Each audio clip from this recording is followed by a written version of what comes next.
최근 부동산 시장 분위기는 좋지 않습니다. 요즘 계속 좋지 않은 소식을 전하는 것 같아 저도 마음이 무겁습니다.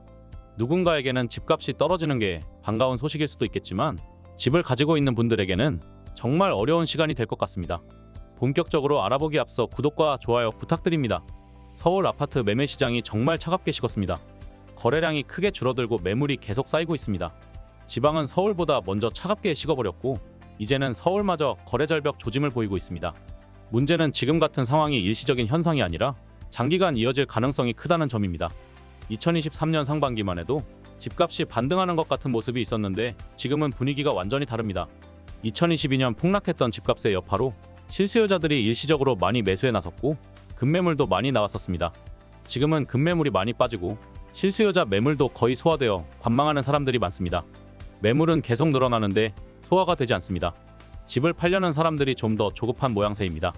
이런 상황에서 금리 상승은 불난집에 부채질을 하고 있습니다.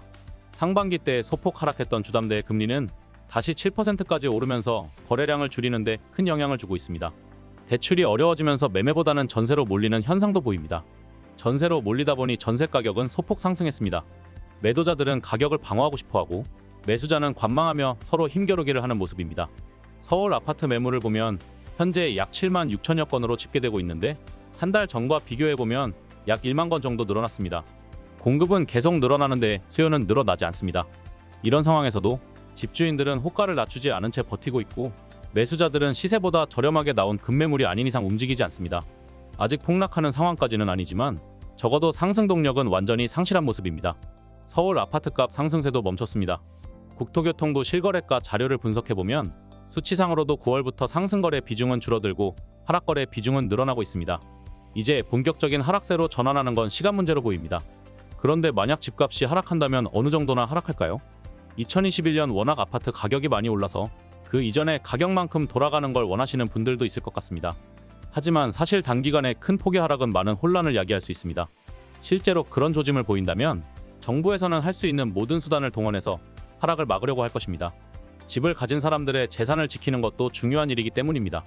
실제로 정부에서는 이런 상황에서도 부동산 공급을 늘린다는 정책을 발표했습니다. 하지만 부동산 시장의 본격적인 악재들은 아직 제대로 반영되지도 않았습니다. 물가 상승, 인구 감소와 같은 위협들은 부동산 시장을 계속 어렵게 만들 것입니다. 특히 인구가 계속 줄어들고 소득도 늘어나지 않는 상황에서 집값이 계속 오르는 걸 기대하기란 어렵습니다. 물론 일부 예외인 부동산은 있습니다. 서울 최상급지의 최고가 집값은 인구가 아무리 줄어들고 지방이 소멸하더라도 계속 건재할 것입니다. 하지만 대부분의 지역은 정부 개입 없이 시장 흐름대로 놓아둔다면 가격은 하락할 수밖에 없는 상황입니다. 서울마저도 호가를 낮춘 급매물이 아니라면 거래가 어려운 상황입니다. 지방은 상황이 더욱 심각합니다. 지방은 지금 부동산이 아니라 인구 감소로 인해 지역 소멸을 걱정해야 하는 상황입니다. 출산율은 계속 떨어지고 젊은 세대들은 수도권으로만 몰리고 있습니다. 인구가 유입될 만한 가능성이나 희망도 보이지 않습니다. 지방 신축 아파트 미분양 속출은 너무 당연한 현상입니다. 집 가진 분들은 현재 상황이 무척 괴로울 것입니다. 그리고 지금 현실을 받아들이기 힘들 수도 있습니다. 특히 2021년 급등기 때 대출 끼고 집을 샀던 분들은 그 가격이 다시 회복될 것이라고 장담할 수가 없기 때문에 무척 괴로울 것으로 보입니다. 옆나라 일본도 비슷한 일을 겪었습니다. 거의 30년 동안 장기 침체를 겪었고 부동산 가격은 오르지 않았습니다. 최근에 엔화 저평가로 인해 해외 자본이 몰리면서 도쿄 부동산이 오르는 현상이 시작되긴 했지만 그 전까지 일본에서 부동산이란 감가상각되는 물건이었습니다. 오래된 부동산일수록 저렴했죠. 사실 대부분의 물건은 오래될수록 저렴해집니다. 하지만 부동산은 오래돼도 입지만 좋으면 오히려 오릅니다. 다른 재화와는 다른 특징이죠. 그래서 많은 분들이 집도 감가상각해야 한다. 집도 물건이니까 먼저 보고 사야 한다. 그러니까 선분양이 아니고 후분양해야 한다.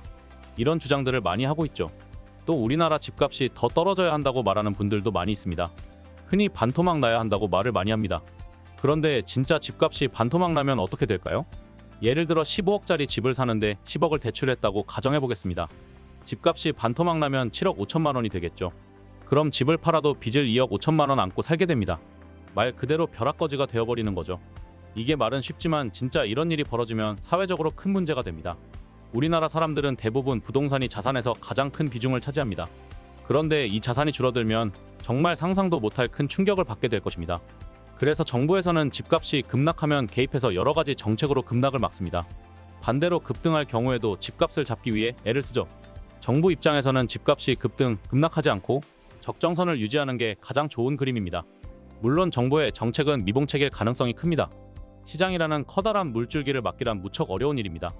역대 수많은 부동산 정책이 어땠는지 생각해보면 이해가 될 것입니다.